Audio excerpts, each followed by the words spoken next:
Anti incumbency भी है। 10 साल हो गया योगी जी की सरकार को, भाजपा की सरकार को। तो उस एंटी इनकम्बेंसी को कैसे आप लोग प्रो एंटी इनकम्बेंसी में कन्वर्ट करेंगे? देश के नेता हमारे माननीय मोदी जी हैं, उत्तर प्रदेश के माननीय योगी जी उत्तर प्रदेश को एक नंबर का प्रदेश बनाया। तो जो अखिलेश जी ने पूरा प्रयास अपने समाज को उठाने के लिए किया। ने कहा कि अखिलेश जी ने अपने समाज को बढ़ाया, समाजवादी पार्टियों के लोगों ने यादव समाज को बड़ा प्रेफरेंस दिया। तो आरोप तो आप लोगों पे भी लग रहा है कि योगी जी भाई जिस समाज से आते हैं उस समाज के लोग भरे जा रहे हैं पूरा सरकार से लेकर संगठन। जब 12 से 17 के बीच में माननीय अखिलेश जी मुख्यमंत्री थे, कानून व्यवस्था ध्वस्त हो गई थी। अब पूरे उत्तर प्रदेश में राम राज्य है।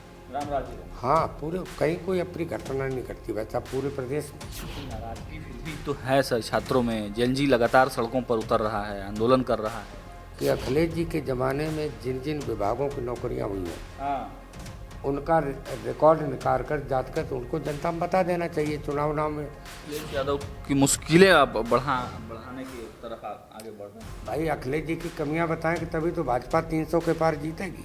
अखिलेश यादव का ध्यान जो है आपके कोर वोटरों पर है। कोई अराजकता गुंडागर्दी की सरकार उत्तर प्रदेश में दोबारा लाने की सोच भी नहीं सकता है। 2012 में ब्राह्मण समाज के लगभग 19% वोट जो है वो सपा में गया था और समाजवादी पार्टी पूर्ण बहुमत के साथ सरकार में आ गई थी। अब फिर से ब्राह्मण की रट लगा रहे हैं अखिलेश। अखिलेश जी जिंदगी में उत्तर प्रदेश के मुख्यमंत्री नहीं बन सकते, जिंदगी में नहीं बन सकते। जिंदगी में कभी नहीं। ब्रांड तो बन गए योगी जी, पूरे देश में उनके फॉलोअर हैं और योगी मॉडल की चर्चा भी होती है। लेकिन कहा जा रहा है कि यही सबसे बड़ी समस्या है, क्योंकि उत्तर प्रदेश चुनाव में भाजपा को भाजपा से ही लड़ना है। भाजपा में ही कई गुट बन चुके हैं। 300 के पार 300 के पार भारतीय जनता पार्टी जीतकर सरकार बनाएगी। अगर मेरी बात सही निकले तो आप भी लखनऊ रहते हैं, हम भी यहाँ रहेंगे, हमको धन्यवाद जरूर दे देना। वैसे तो उत्तर प्रदेश की राजनीति में इस वक्त ब्राह्मण और राजपूत शब्द ट्रेंड कर रहा है।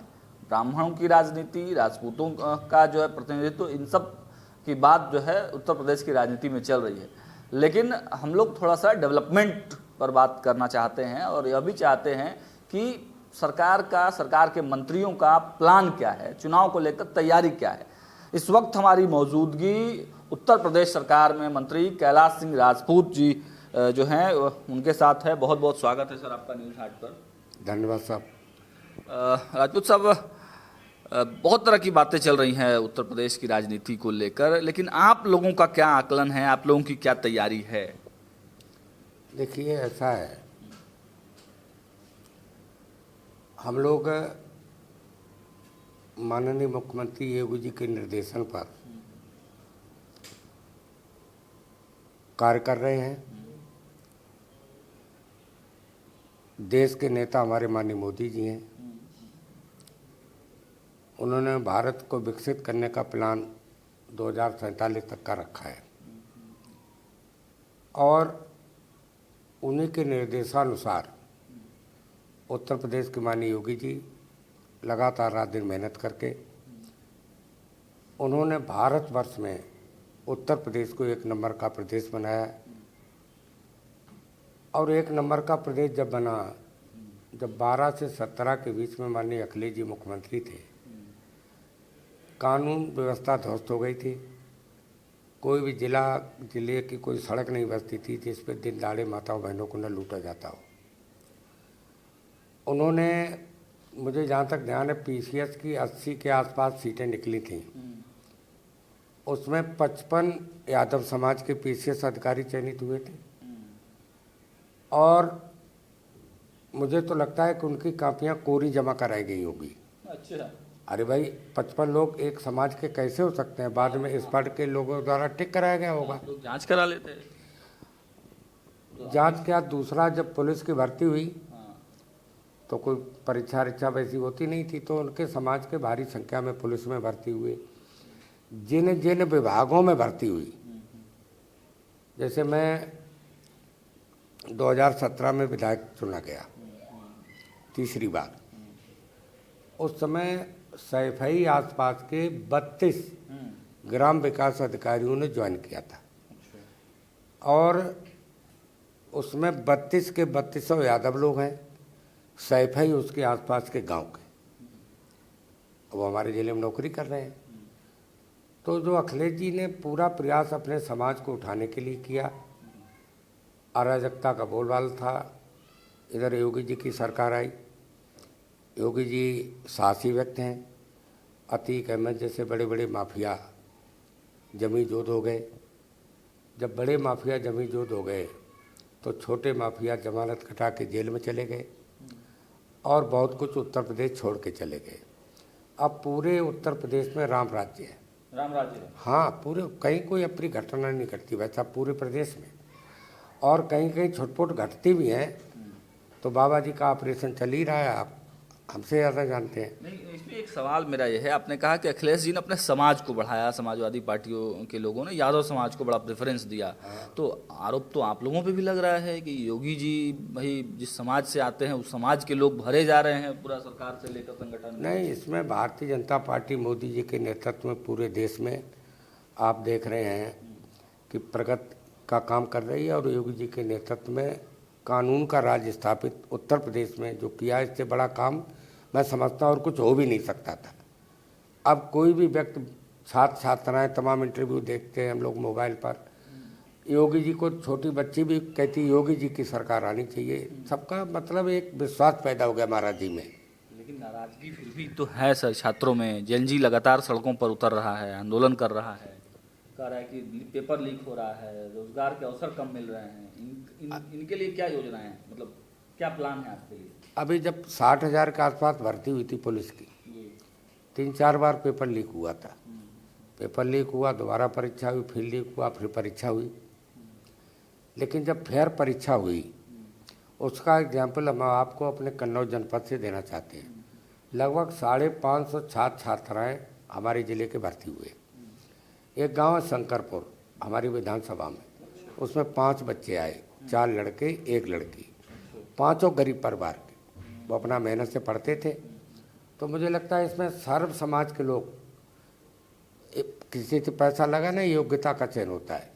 पुलिस की भर्ती छोड़ दीजिए, तमाम विभागों में वैकेंसी निकलती हैं, उनका चयन होता है। मुख्यमंत्री जी लखनऊ से उनको प्रमाण पत्र देते, हम लोग जिला मुख्यालय पर जिलाधिकारी जी के कैंपस में बैठ के प्रमाण पत्र देते हैं। तो सर्व समाज के बच्चे आते हैं। और अगर योगी जी से मैं निवेदन करूंगा कि अखिलेश जी के ज़माने में जिन जिन विभागों की नौकरियां हुई हों, उनका रिकॉर्ड निकाल कर जातकर उनको जनता में बता देना चाहिए। चुनाव में और आसानी हो जाएगी। अच्छा, और क्या, उसमें उनकी जात आएगी 80%, 20% पूरा उत्तर प्रदेश। जांच भी करवाएंगे उन सब जो नहीं, हम तो सूची निकलवाएंगे। अब महाराज जी से बात भी करेंगे। अच्छा, क्यों, क्या दिक्कत है भाई? अब आमना सामना तो बहुत संभाल के होना चाहिए। अखिलेश यादव की मुश्किलें अब बढ़ाने की तरफ आगे बढ़ रहे हैं। भाई अखिलेश जी की कमियां बताएं कि तभी तो भाजपा 300 के पार जीतेगी। लेकिन अब अखिलेश यादव का ध्यान जो है आपके कोर वोटरों पर है। 12 का चुनाव याद होगा आपको, अब तो पुराने व्यक्ति हैं आप, तस्वीर भी दिखाइए थोड़ा भाई। पूर्व मुख्यमंत्री कल्याण सिंह के साथ आपकी तस्वीर है। बड़े पुराने माहिर खिलाड़ी आप हैं राजनीति के। 2012 में ब्राह्मण समाज के लगभग 19% वोट जो है वो सपा में गया था और समाजवादी पार्टी पूर्ण बहुमत के साथ सरकार में आ गई थी। तो अब फिर से ब्राह्मण की रट लगा रहे हैं अखिलेश। अखिलेश जी ब्राह्मण की रट लगा रहे, अलग बात। ब्राह्मण समाज पढ़ा लिखा समाज है। कोई अराजकता गुंडागर्दी की सरकार उत्तर प्रदेश में दोबारा लाने की सोच भी नहीं सकता है। और हम बतौर एग्जाम्पल आपसे कहना चाहते, बिहार में माननीय अखिलेश जी भी गए, 25 विधानसभाओं में संबोधित किया। माननीय योगी जी ने संभवतः 31 सभाओं को किया। तो योगी जी के मात्र 2 प्रत्याशी हारे, उसमें एक 20 वोट से हारा था जो बसपा का जीता, और अखिलेश जी के मात्र 2 जीते 25 में। इसके बाद स्ट्राइक रेट खराब है। देखे ना, मतलब वो तो कोई, हम झूठ तो कहते नहीं, आप तो पत्रकार, आप सब जानते होंगे। अभी बंगाल में चुनाव हुआ तो 200 के पार भारतीय जनता पार्टी की सरकार बनी, शुभेंदु जी मुख्यमंत्री बने, योगी जी भी वहाँ गए। एक मैं मोबाइल पे योगी जी की वो देख रहा था, मोबाइल पे जनसभा को, वहीं पे तत्कालीन मुख्यमंत्री जी की सभा लगी थी बगल में, और वहीं योगी जी की लगी। इत्तेफाक से योगी जी का हेलीकॉप्टर पहले उतरा, तो उनकी ममता जी की सारी भीड़ भाग के चली गई योगी जी के। अच्छा, और मतलब इतने पॉपुलर हैं हाँ, मुख्यमंत्री। अच्छा, बंगाल में जब शपथ ग्रहण समारोह हो रहा था हाँ, तो मोदी जी के नारे लग रहे थे, योगी जी के नारे जनता लगा रही थी। हाँ, तो योगी जी तो एक तरीके से एक ब्रांड बन गए हैं। यही बुलडोजर बाबा कहा जाने लगा, कहीं कुछ, तो उनके तमाम नाम हो गए उनकी मेहनत से। ब्रांड तो बन गए योगी जी, पूरे देश में उनके फॉलोअर हैं और योगी मॉडल की चर्चा भी होती है। लेकिन कहा जा रहा है कि यही सबसे बड़ी समस्या है, क्योंकि उत्तर प्रदेश चुनाव में भाजपा को भाजपा से ही लड़ना है। भाजपा में ही कई गुट बन चुके हैं उत्तर प्रदेश में। देखिए, ऐसा वैसा माननीय नरेंद्र मोदी जी की भारत सरकार की योजनाएं, ऐसा कोई घर नहीं है जिसको किसी न किसी योजना का लाभ न मिल रहा हो। और किसानों को सम्मान निधि, सारा पैसा खातों में ट्रांजैक्शन होता है। और कोरोना कालखंड से अब तक देश के 80 करोड़ लोगों को निःशुल्क राशन मिलता है। कोई गरीब से गरीब व्यक्ति भूखा नहीं सोता है। कोई गरीब ऐसा नहीं बचा जिसको पक्का मकान, प्रधानमंत्री आवास, मुख्यमंत्री आवास न मिला हो।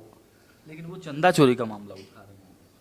चंदा चोरी का अगर सपा मामला उठाती तो ये गलत है।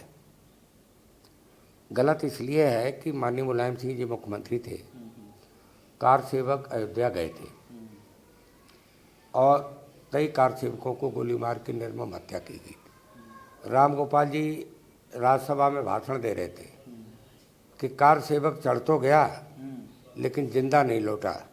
उनका खुद का राज्यसभा में बयान है, खूब अभी मीडिया वगैरह पर चला।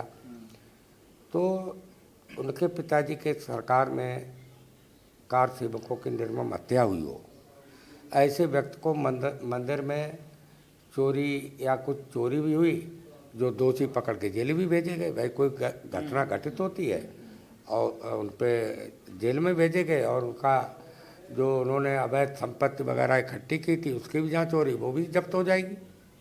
अच्छा, अंतिम के मेरे पास दो सवाल हैं। एक तो सवाल है कि एंटी इनकम्बेंसी भी है, 10 साल हो गया योगी जी की सरकार को, भाजपा की सरकार को, तो उस एंटी इनकम्बेंसी को कैसे आप लोग प्रो एंटी इनकम्बेंसी में कन्वर्ट करेंगे? इसका कोई फॉर्मूला इन सब पर कानून की व्यवस्था, कानून का राज सब पर भारी पड़ेगा और उसी पर सर्व समाज के लोग मोदी जी के नेतृत्व में, योगी जी के नेतृत्व में भाजपा को वोट देंगे। 300 के पार भारतीय जनता पार्टी जीतकर सरकार बनाएगी।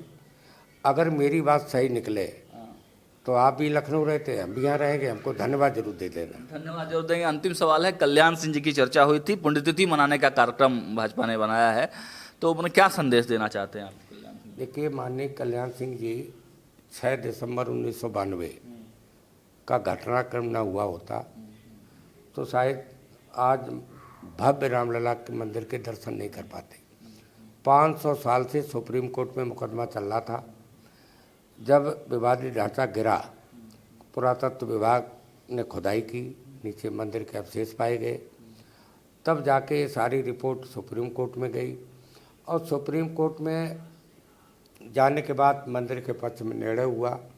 माननीय बाबूजी को कोरोना हो गया था, लगातार बीमार चल रहे थे। उनके ही जीवन काल में देश के यशस्वी प्रधानमंत्री मोदी जी ने, महामहिम राज्यपाल योगी जी, मोहन भागवत जी, इन सब ने वहाँ पर भूमि पूजन किया था। भूमि पूजन के बाद काम प्रारंभ हो गया। उसके 1-2 महीने बाद प्रभु राम ने बाबूजी को अपने चरणों में बुला लिया।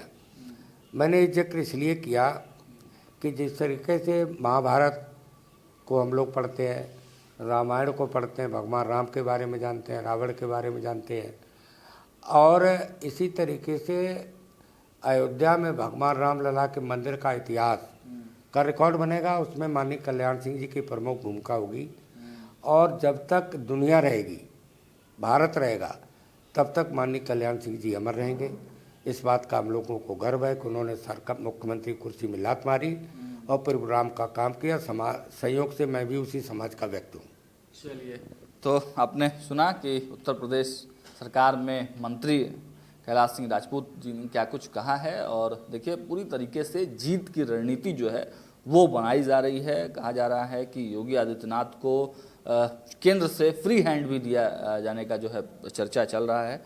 आने वाला चुनाव बड़ा इंटरेस्टिंग होगा, क्योंकि अखिलेश यादव भाजपा के कोर वोटरों में सेंधमारी का प्लान बना रहे हैं। कितना सक्सेस होते हैं ये तो समय बताएगा। एक बात ये, जैसे लोकसभा में एक धोखा चल गया, संविधान खतरे में, और एक अखिलेश जी संविधान काफी पकड़ते थे, एक राहुल जी पकड़ते थे।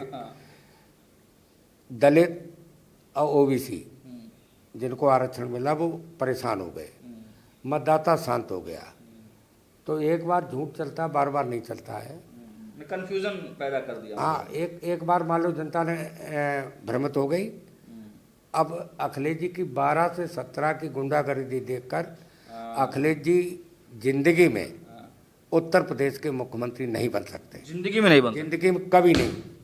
चलिए, तो देखिए बड़ा बयान कि जिंदगी में कभी भी उत्तर प्रदेश के दोबारा मुख्यमंत्री अखिलेश यादव नहीं बन सकते, और 300 पार का नारा जो है वो भाजपा यहां पर दे रही है। फिलहाल स्टूडियो में इतना ही। जुड़े हमारे साथ, देखते रहिए न्यूज़ 8। बहुत बहुत धन्यवाद।